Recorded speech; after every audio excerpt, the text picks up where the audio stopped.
தற்போது நம்முடைய இணைப்பில் கர்னல் முருகானந்தம் மற்றும் கர்னல் கணேசன் ஆகியோர் இணைந்திருக்கிறார்கள். வணக்கம் சார்.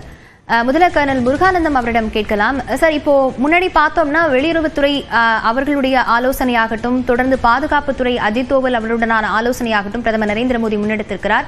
இதற்கு அடுத்தபடியாக பாகிஸ்தான் சண்டையிடும் நோக்கத்திலேயே இந்த தாக்குதல்களை முன்னெடுத்து வருகிறது அப்படிங்கிற ஒரு குற்றச்சாட்டையும் முன்வைத்திருக்கிறார்கள். இதை நாம் எப்படி புரிந்து கொள்ள வேண்டியிருக்கிறது? இந்த ட்ரோன் தாக்குதல் வந்துங்க பேசிக்கலி லோ காஸ்ட் ஆப்ஷன் பாகிஸ்தானுக்கு, பட் ஹை ரிட்டர்ன் அவங்களுக்கு. எடுத்துக்காட்டா ஒரு ட்ரோனுடைய காஸ்ட் வந்து பிலோ 1 lakh, மேபி 50,000 கூட இருக்கலாம். It's just 300 grams of explosive, 500 grams of explosive. இந்த மாதிரி இந்த ட்ரோனை வச்சு அவன் வந்து உள்ளுக்கு நம்ம ஒரு ஏதோ ஒரு குருட்டு எய்ம்லயே கூட வந்து அடிச்சாலும் அது நம்மளுடைய மக்கள் மிகவும் குடியிருக்கக்கூடிய இடங்கள்ல கீழே பை சான்ஸ் விழுந்ததுன்னா அதனுடைய பிரதிபலிப்பு, அதனுடைய ரிசல்ட் வந்து out of proportion. So Pakistan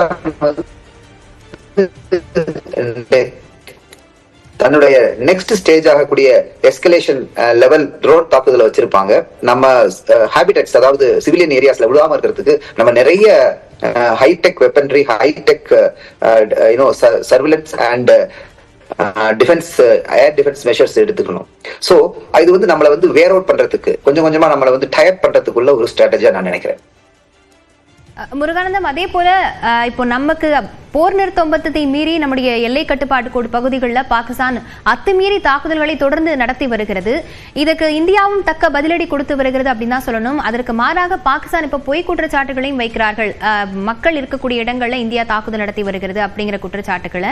இதற்கு ஐநா தரப்பிலிருந்து ஏதும் கண்டனங்கள் எதுவும் தெரிவிக்கப்படாதா? பொதுவாக இப்படியான சூழல்கள் ஐநாவுடைய ஸ்டாண்ட் என்னவா இருக்கும்?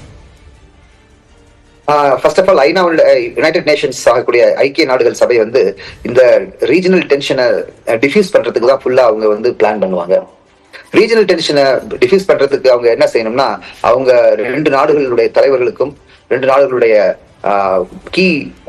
கீ பவர்ஃபுல் சென்டர்ஸ் இருக்குல்ல, மிலிட்ரி, அதனுடைய உளவு, இவங்களுக்கு எல்லாம் வந்து என்ன ஒரு அப்பீல் வைப்பாங்க. அவங்களால அவ்வளவுதான் செய்ய முடியும். ஐநாவால அப்பீல் மட்டும் தான் வைக்க முடியும், வேற எதுவும் செய்ய முடியாது. 1 செகண்ட் வந்து இந்த போர்க்கால கட்டத்துல அக்ரஸரா இருக்கக்கூடிய அஃபென்சிவ் ஸ்பிரிட்டா இருந்துகிட்டு இருக்கிற பாகிஸ்தானுக்கு $1 பில்லியன் வேர்ல்டு பேங்க் IMF இருந்து ரிலீஸ் ஆனது வந்து ரொம்ப துரதிருஷ்டவசமானது.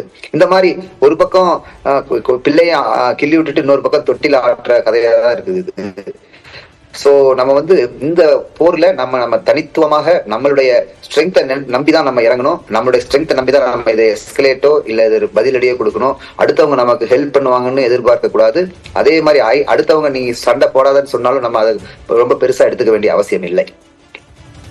திரு முருகானந்தம், நீங்க இணைப்பில் இருங்க.